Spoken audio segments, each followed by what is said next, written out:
Alhamdulillahilladzi anzala as-sakinata fi qulubil mu'minin. Asyhadu an la ilaha illallah wa asyhadu anna Muhammadan abduhu wa rasuluh la nabiyya ba'dah.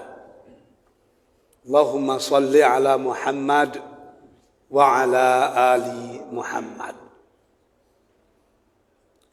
Bapak-bapak, ibu-ibu, hadirin dan hadirat yang dicintai Allah. Kembali kita bersyukur kepada Allah.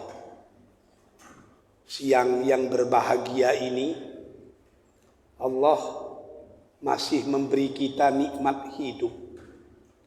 Semoga sisa-sisa hidup yang masih kita miliki akan semakin mendekatkan kita kepada Allah. Selawat beriring salam kita pintakan kepada Allah agar senantiasa dicurahkan kepada Rasulullah Habibullah Muhammad sallallahu alaihi wasallam. Sama-sama kita berikrar agar tetap menjadi umat dan pengikutnya yang senantiasa setia menghidup-hidupkan sunnahnya dalam hidup dan kehidupan kita, insya Allah. Bapak-bapak dan ibu-ibu yang dicintai Allah, ada satu suasana, satu kondisi yang andai kata kita mendapatkannya, maka ibadah itu akan terasa indah. Tapi kalau kita tidak mendapatkannya, ibadah itu akan menjadi beban.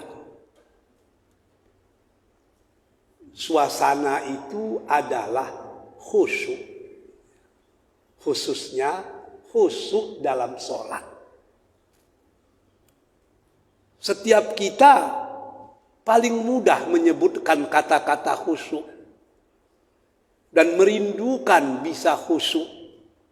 Tapi khusyuk itulah yang paling susah. Sehingga Allah menjadikan khusyuk sebagai ciri-ciri orang yang beriman.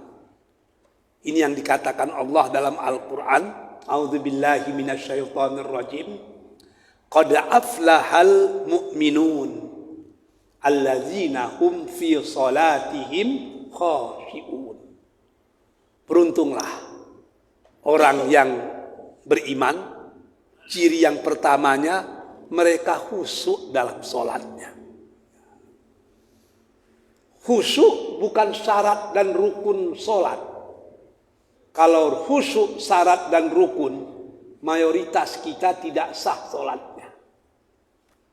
Tapi khusyuk merupakan hasil tertinggi dari sholat yang kita lakukan. Tapi untuk mendapatkan sholat yang khusyuk tidak semudah mengungkapkannya. Biasanya yang paling susah khusyuk itu adalah imam. Sehingga tempat imam berdiri ini disebut dengan mihrab. Mihrab itu isim makan dari kharaba. Kharaba artinya perang. Mihrab itu tempat berperang. Kenapa tempat imam berdiri itu disebut dengan mihrab, tempat berperang? Sebab imam itu paling kuat diganggu oleh setan. Maka sering kita melihat imam yang sudah 100% dia hafal ayat, kadang-kadang terlupa. Bahkan kadang-kadang imam sendiri ragu dan lupa sudah berapa rakaat dia sholat ini. Begitulah hebatnya setan mengganggu imam itu. Tidak semua orang yang hafal Quran, bagus bacaannya, bisa menjadi imam. Kadang-kadang hebat bacaannya, begitu tegak di tempat imam, gemetari. Hilang semua yang mau dibaca. Bingung. Lutwi itu raso-raso guyah. Bertemu kita pantun orang Minangkabau lama, kapai ke Padang Panjang, singgah dulu di Pandai Sike, dikiro bumi nan beguyang, kironyo kaki nan manggarete. Wah, luar biasa. Berat khusyuk itu, berat itu. Lalu bagaimana caranya agar kita bisa khusyuk dalam sholat? Agar kita bisa sholat seperti Ali bin Abi Thalib. Dalam salah satu peperangan dipanah orang kakinya. Anak panah itu sampai ke tulang paha. Waktu dicabut, luar biasa sakitnya, tidak tahan. Kalau tidak dicabut infeksi. Waktu itu belum ada antibiotik. Penicillin belum ditemukan. Ibuprofen belum ada. Paracetamol apalagi belum ada itu. Kalau udah infeksi obatnya cuma kain kapan itu. Harus cepat dicabut. Waktu mau dicabut tidak tahan. Kata Ali, aku sholat 2 rakaat dulu. Ketika sholat, cabutlah anak panah itu. Ketika dia sholat, dicabut anak panah itu. Tidak terasa oleh dia. Selesai dia sholat, dia bertanya, kenapa tidak kalian cabut anak panah itu? Udah dicabut, coba tengok. Waktu ditengok memang tidak ada lagi anak panah. Begitulah level khusyuknya luar biasa. Pertanyaannya bagaimana? Ingin mendapatkan sholat yang khusyuk itu. Yang pertama, kalau ditanya kepada ahli-ahli hadis, tentu jawabannya simpel. Shallu kama ra'aitumuni usolli. Ikutlah bagaimana Nabi sholat. Ditanya kepada ulama-ulama fikih, jawabannya pun simpel. Laksanakan semua syarat dengan sempurna. Semua rukun dengan utuh, maka akan khusyuklah kita. Tapi kalau ditanya ke ulama-ulama tasawuf, ada beberapa tambahannya. Yang pertama, yang paling berat adalah jaga makan. Jangan sampai kita memakan makanan yang haram. Begitu kita makan makanan yang haram, di tubuh kita sudah ada darah yang haram, daging yang haram. Sementara sholat itu ibadah yang suci. Yang kotor dan yang suci tidak akan mungkin bertemu. Dosen macam saya, kalau sering masuk terlambat, pulang cepat, mahasiswa tepuk tangan itu. Tapi sudah ada hak mereka yang saya ambil. Orang seperti saya jangan bermimpi akan khusyuk dalam sholat. Tidak ada itu. Orang menggaleh, mengicu hanya menggaleh. Lalu dibilangnya sholat saya khusyuk, bohong, itu tidak bisa itu.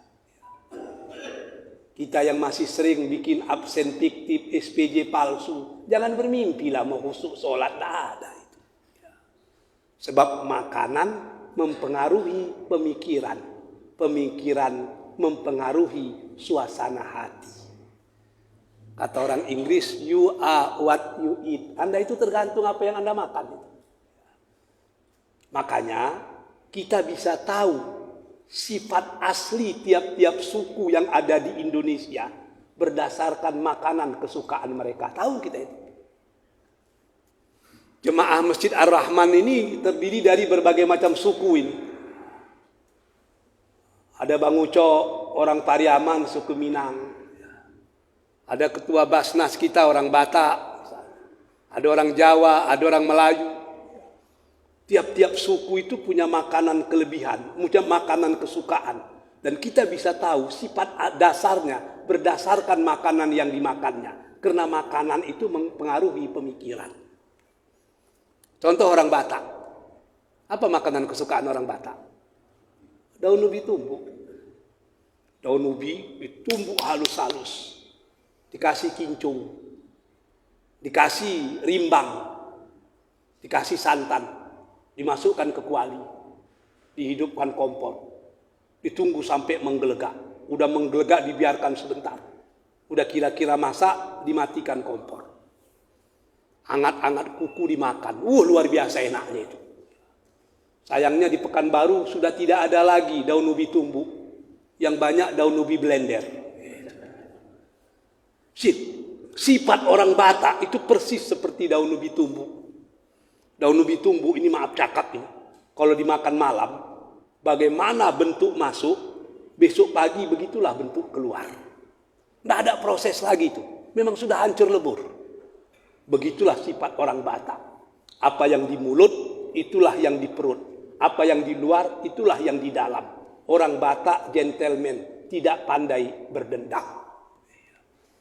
Makanya kalau orang Batak berkelahi, paling enak menyelesaikannya. Panggil dua-dua, bawa kedai kopi, minum sama, salaman, selesai itu. Kalau ada orang Batak yang pendendam, itu orang Batak yang sudah kehilangan kebataannya. Berbeda dengan orang Aceh. Ada orang Aceh di sini. Orang Aceh itu makanan kesukaannya kunyit. Kunyit itu menjadi satu bumbu yang tidak bisa dipisahkan oleh masyarakat Aceh. Bikin sambal lado pakai kunyit. Menggulai pakai kunyit. Bikin kari pakai kunyit. Bapak-bapak dan ibu-ibu tahulah. Kalau tangan kita kena kunyit, jadi berwarna apa dia? Kuning. Lambat atau cepat hilangnya? Lambat.